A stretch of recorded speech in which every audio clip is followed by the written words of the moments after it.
Penyebaran pandemi COVID-19 telah memaksa pemerintah di kawasan negara-negara Asia Pasifik untuk melakukan kebijakan penguncian wilayah dan pembatasan sosial secara besar-besaran. Sebagai konsekuensi, kebijakan tersebut menyebabkan aktivitas ekonomi dan sosial menjadi terganggu, yang pada akhirnya ditransmisikan kepada gangguan terhadap perekonomian secara keseluruhan, termasuk gangguan di pasar tenaga kerja dan penurunan tingkat pendapatan pekerja di seluruh wilayah.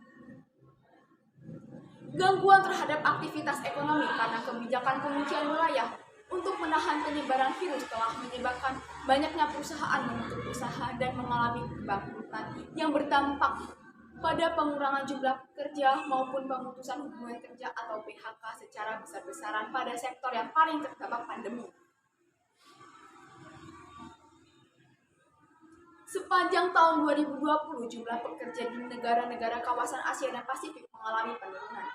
Secara agregat, total pekerja di kawasan Asia dan Pasifik pada tahun 2020 sebanyak 1,8 miliar orang.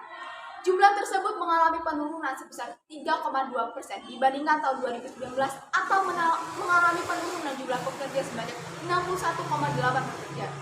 India merupakan negara yang paling mengalami penurunan jumlah tenaga kerja terbesar sebanyak 30,4 juta pekerja pada tahun 2020. Pandemi COVID-19 juga memberikan dampak pada meningkatnya tingkat pengangguran di kawasan. Kontribusi peningkatan pengangguran terbesar di kawasan Asia Pasifik terutama berasal dari kelompok pekerja informal yang terdiri dari jutaan pekerja berketerampilan rendah dengan upah rendah. Wilayah Asia Pasifik merupakan rumah bagi 1,3 miliar dari 2 miliar pekerja informal dunia.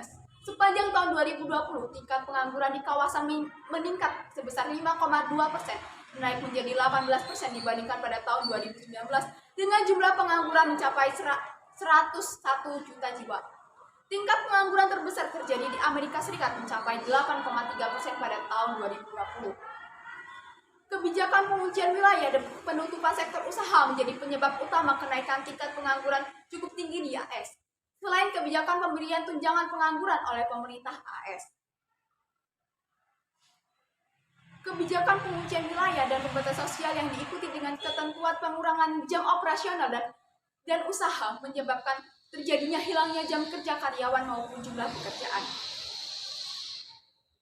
Sepanjang tahun 2020, ILO mengestimasikan sebanyak 7,9% jam kerja hilang di kawasan Asia dan Pasifik, setara dengan 140 pekerjaan setara penuh berdasarkan 48 jam kerja seminggu. Karakteristik pasar tenaga kerja masing-masing negara mempengaruhi seberapa besar jumlah kerugian kehilangan jam kerja maupun kehilangan jumlah pekerjaan selama pandemi.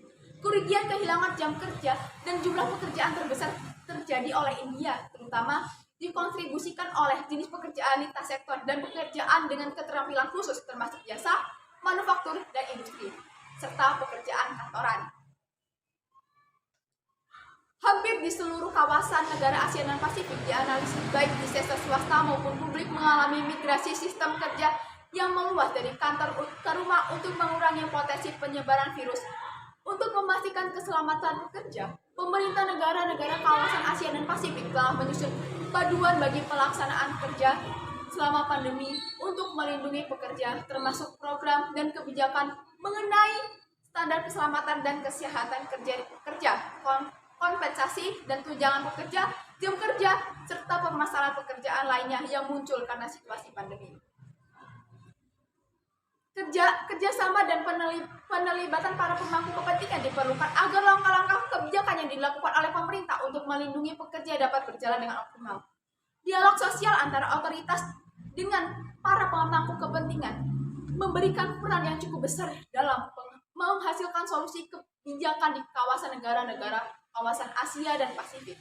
Inisiatif pemerintah untuk mempertimbangkan masukan dari mitra sosial dan pemangku kepentingan sangat diperlukan dalam perumusan dan penyesuaian program perbaikan sosial dan bantuan keuangan untuk mendukung perusahaan maupun pekerja yang terdampak pandemi. Bagi Indonesia, pemerintah telah melakukan langkah yang tepat dalam mengintimidasi dampak pandemi terhadap sektor tenaga kerja.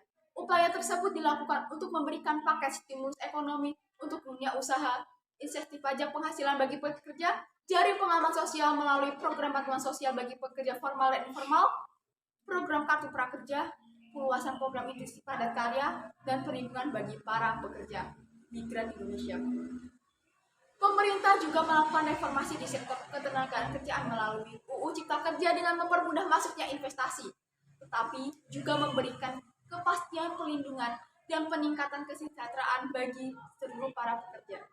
Para pemerintah juga memfokuskan pengembangan kualitas sumber manusia sebagai salah satu prioritas sektor tenaga kerja.